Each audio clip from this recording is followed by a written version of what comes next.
not going along with U.S. demanded sanctions on Russia, and that it's also continuing to transition towards the petro-yuan. Remember, the petro-yuan is the basis of the U.S.'s exorbitant privilege. It's the reason why the dollar, is the international standard currency, reserve currency. And so all of this is simply to point out that the U.S. doesn't care about human rights, and when it brings up human rights as an issue, this is clearly and obviously a political maneuvering. Does it mean that things are completely going to go down the sink, or does it mean that that Saudi Arabia is not yet can be coerced human rights violations? And yes. Hey, you all set? Yes, I am. Thanks. Has refused to break relations and sanction Russia.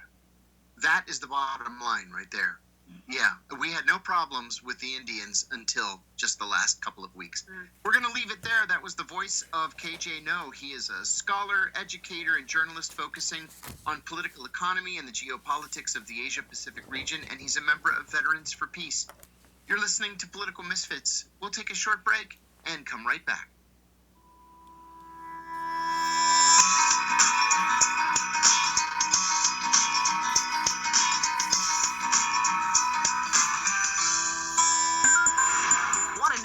International issues fit into local ones and how local issues fit into international ones, with the historical context to tie them together?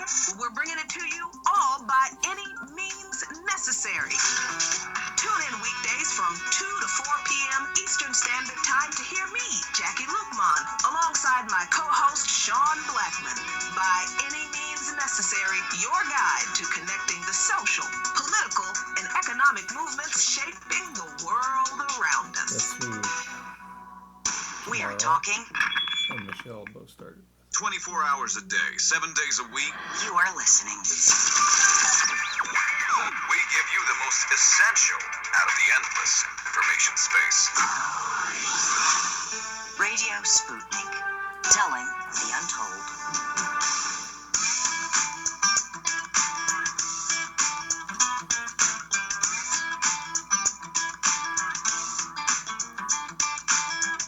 Welcome back to Political Misfits on Radio Sputnik, where we bring you news, politics, and culture without the red and blue treatment. I'm Michelle Whitty, here with my co-host John Kiriakou, and it's a local and a global environmental issue to talk about today, but I have a feeling both of them are going to point back to larger networks and larger systems that drive both, right? So maybe the local is not quite as local as we think. We will let our guest help us sort all this out. We're talking to Guy McPherson. He's a scientist and professor emeritus of natural resources and ecology and evolutionary biology at the University of Arizona. Guy, thanks for joining us today. Thank you, Michelle. Thank you, John. And looking forward to our conversation today. Welcome. I want to get into the local and specific one first. And what sparked my interest is this really sad story in the Washington Post of a couple who bought a small farm in Maine. They built a small business on what they grew there. And only years after purchasing the farm and growing a bunch of products on it and turning them into an organic product line that it was selling, did they learn that their soil and water were contaminated with perfluoroalkyl and polyfluoroalkyl substances, which are also known as PFAS, or called forever chemicals because of how long they linger in our environment. And so the story details how this couple tested their soil, their water, and their own bodies and found very elevated PFA levels everywhere. They discovered that this problem seems to have started in the 1990s when their farm, but also others across the state, were fertilized with treated industrial sewage that contained an unknown amount of PFAS. And to add another layer here, they bought the farm from a previous farmer who had that fertilizer applied and continued growing products with it, probably continuing to just spread these PFAS further. And so, this is our jumping off point, but I wanted to ask you to tell us what we know about these chemicals and how they came to be apparently so prevalent in our environments. We started spreading humanure, and therefore PFAS, to my knowledge, in the early 1980s when I was in graduate school. But the By history... humanure, you mean human waste? Yes, absolutely. Okay. And, we've been spreading manure from cattle for at least hundreds of years with no serious negative impacts. And so spreading human waste instead probably didn't seem like such a terrible idea at the time. As it turns out, it was a terrible idea. And now we know better, and we're still spreading this nasty stuff out there for, as nearly as I can tell, one reason. There's money in it. And money for who? Money primarily for the chemical companies. Let's start. Okay. Let's go back to April 6th, 1938, if you don't mind. Roy Plunkett, who was at the time was a 27-year-old research chemist who worked at DuPont's Jackson Laboratory in Deepwater, New Jersey, and he discovered accidentally the first compound that we now throw into this category of very dangerous and long-lived compounds. It was marketed starting in 1945 as Teflon. And as one result, Plunkett was named to the National Inventors Hall of Fame for the invention of Teflon, which he discovered accidentally. And now we know that Teflon is horrible, along with a whole bunch of other compounds that we accidentally applied or accidentally discovered, or somehow they came to be widely used. And I suspect the primary reason they continue to be widely used is because there's money in it for at least the companies like DuPont, who are still continuing to claim that these PFAS really don't have any negative effects. They claim that. Can you tell us? I mean, one, I think we will eventually get to that. The PFAS is a very big category of compounds, and so this is an excuse that has been given by some of the industry organizations that are blocking regulation. They're saying, oh, it's not fair to categorize all of these as dangerous. There are many different ones. We need to be more specific. But I wonder if you could tell us about some of the ways they are dangerous and why they should be restricted. Sure. Well, first, from the Washington Post story you sent me from a couple of days ago, the American Chemistry Council, the trade association that represents U.S. chemical manufacturers, said in a statement that companies use PFAS only, quote, to achieve specific desired technical and functional effects, and says they're vital to U.S. priorities relative to the climate, sustainability, defense, and domestic supply chain resiliency. So it makes it sound like it's all good, that we absolutely need these things to survive. But the results of animal studies, these reported by the CDC, indicate otherwise. There are 4 categories of effects that are now widely recognized, including by the CDC. Hepatic effects, which mostly focus on the liver, so we're talking about liver damage. Immune system effects, reproductive effects, so that there's reduced fertility and reduced survival rate, and developmental effects, particularly decreases in body weight, survival of young individuals, and alterations in locomotor activity. So these things have been around for a long time. We've known about their negative effects for a long time, and we have organizations like the American Chemistry Council continuing to proclaim that it's all good. And that's the story, basically, of civilization. Every new convenience is met with glee. The costs are not even discussed until people start dying. Fertilizers, pesticides, solar panels, cell phones, the list goes on. And it's basically the same story, just retold over and over again in ways that make it seem obvious that there were negative effects, but only in retrospect, only after these things had been implemented and used to the point that they are taken advantage. Consider, for example, smartphones. I mean, the EPA, in trying to categorize and regulate these substances would be up against DuPont, up against the American chemical industry and other industry groups that want to keep making money on these chemicals. But, this story, like as you say, Teflon is nearly 100 years old. This Washington Post story says the EPA has known about the dangers of PFAS for at least 20 years. And so, there are, of course, are always going to be industry hurdles to regulation. But do you think the EPA has been, egregiously slow in regulating PFAS? And if it has been, then why? Well, absolutely, they have. The Environmental Protection Agency falls under the heading of executive privilege or executive administration. It is regulated and reports to the president, in other words, the presidential administration. And I don't know if you noticed, but no matter who the president is, there are all kinds of things that happen under presidential administrations that are a lot better for people with a lot of money than they are for the masses in this country and elsewhere.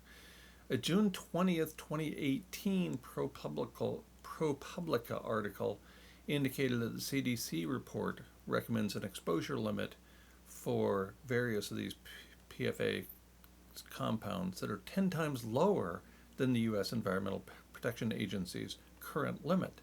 And so there's this back and forth between the CDC, influenced by people with money, the Environmental Protection Agency, influenced by people with money, the presidential administration, no matter who the president is, who's influenced by people with a lot of money, and so on. It seems to me it points to people who have a lot of money exerting considerable influence over public policy in this country and beyond. It is just sort of, I know the answer will be the same it always is, but it is interesting when you are talking about, again, a chemical that's nicknamed, or a compound that's nicknamed Forever Chemicals. Because it's not as though you can just move away from the river you're dumping your sewage in, right? This is the kind of thing where it does seem like it will definitely get back to you or get back to your kids. And that, I don't think you're going to tell me that the reasons for that are any different than, making money in the short term is always what seems to drive these people. But it's surprising to me that we're still so profligate with these chemicals, even though we know they last a really long time. Human animals, like other animals, are primarily focused on immediate survival. The fight or flight response is still evident in humans as it is with non-human animals. And once we get beyond that flight or fight and we feel fairly comfortable, we start reproducing, because that's what has always worked for every species to occupy the planet so far. It's no surprise that that's what we do. And so to downplay the negative effects of PFAS and many other compounds and many other activities is no particular surprise. We're flight or fight organisms. That's how we came to being on this planet. That's what allows us to survive and continue our important status on this planet. I don't see us changing that anytime soon. We apparently don't have the long-term thinking that characterizes societies that persist a long time. Yeah. I also wanted to take a minute and talk about the implications of the UN climate change report that came out last month, and in particular, the unequal way the effects of climate change are going to fall upon the Earth, at least at first. And the thing that jumped out to my eye was water stress on the African continent. The report predicted that by 2030, 250 million people in Africa would be under high water stress, largely due to climate change, and 700 million could be displaced as a result. It's again by 2030.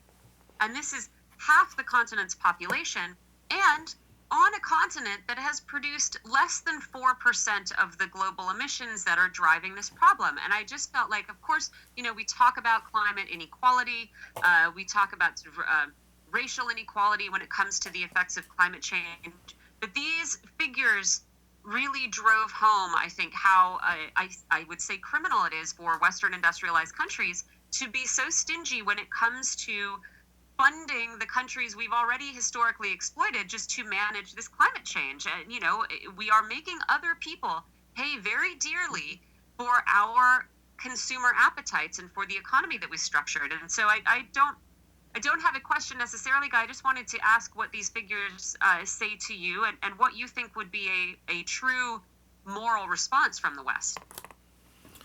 Well, they say to me the same thing we've been doing from this country, from our position of global power, for at least my entire life, and probably for the last couple of 100 years.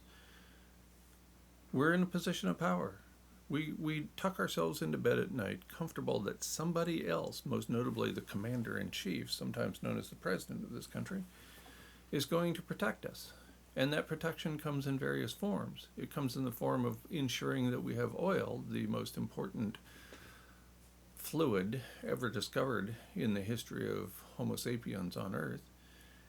And that comes at a cost. The United States peaked in 1970. It was clear in 1972 that the United States was no longer the world's swing supplier. And shortly thereafter, OPEC was formed to make sure that the power kept, at least to a certain extent, kept with the countries that held the oil. The United States administrative response was the Carter Doctrine. Jimmy Carter, the friendly guy that everybody says they love. The Carter Doctrine says that that's our oil over there, and by extension, that's our everything out there, no matter where it's found. And our response has been to claim national defense, but really it's been quite offensive, and it leads to us ensuring that we have access to the fossil fuels. All that aside, I strongly suspect, and I'm not happy to say this, that we need not worry about what happens in 2030. I don't think there will be a human being on the planet. After all, Burke and colleagues reported in the Proceedings of the National Academy of Sciences on December 26th, that the best analog for the future is the Pliocene. They used the IPCC's representative concentration pathways in concluding we're headed for the Pliocene as early as 2030. The representative concentration pathways ignore dozens of self-reinforcing feedback loops and the aerosol masking effect, and yet the mid-Pliocene was at least 2°C warmer than the planet is today. So this stunningly rapid rate of environmental change indicates to me that invertebrates and mammals are already hovering on the brink and losing habitat throughout the world. Probably won't be around. The vertebrate mammals known as humans probably won't be around in 2030. So that promise, which seems like it's being made for the relatively short term, or the consequences are going to appear for the relatively short term, but a lot of people in positions of political power know what I know, and I'm pretty sure there won't be a human on the planet because we'll run out of habitat long before then. It's worse than that. A paper in... We've only got a minute left, and so I wanted to ask you to, in a minute, sort of describe this new Pliocene. What's going to happen first? Well, we are already losing habitat for vertebrates and mammals around the world. The projections are that we are going to outstrip our habitat very soon, depending upon what kinds of changes are made. The collapse of ocean ecosystems is projected to occur during this decade, the decade of the 2020s. We depend upon the ocean for many, many factors that allow us to survive. We're losing habitat. People are dying literally by the millions as a result of non-optimal temperatures. This according to the peer-reviewed literature. Already, it hasn't affected very many people in the United States yet, unless you live in Alaska or in southern Florida, where saltwater intrusion is negatively affecting the water supply. But it's happening many places around the world. Habitat is being lost for human animals, and to think that we will escape that in the relatively near term seems like classic human hubris to me. We'll have to end it there. That was scientist Guy McPherson. Guy, thank you so much for joining us. Always appreciate it. You're listening to Political Misfits on Radio Sputnik. We're live in DC, and we'll be right back.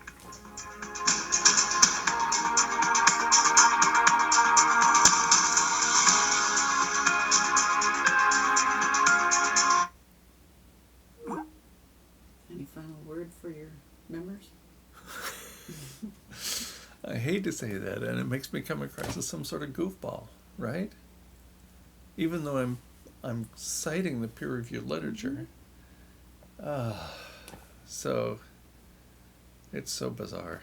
The whole thing is just so bizarre. And these are reasonable people, right? John, in particular, he did time in a federal prison for being a whistleblower. Yeah. I'm a whistleblower. Mm-hmm. So you'd think he'd understand that. And Michelle is smart. She's the one who almost always puts together the questions that I am asked on this show. She's knowledgeable. She's intelligent. So is he. And yet, I feel like I'm what I'm frequently called. I feel like I'm a paranoid conspiracy theorist when I present the facts as evidence in the peer-reviewed literature. Because their response is always, I can tell from here that they're rolling their eyes. They're like, what? That wasn't what we were talking about. We're not talking about that. That doesn't sell. I know that's what they're thinking, and I understand. It certainly doesn't sell. Yeah, well, if only you would subscribe to the official narrative, then you would sell. Yes. You'd sell a lot. Yes. Exactly. And that's enough of that. Okay.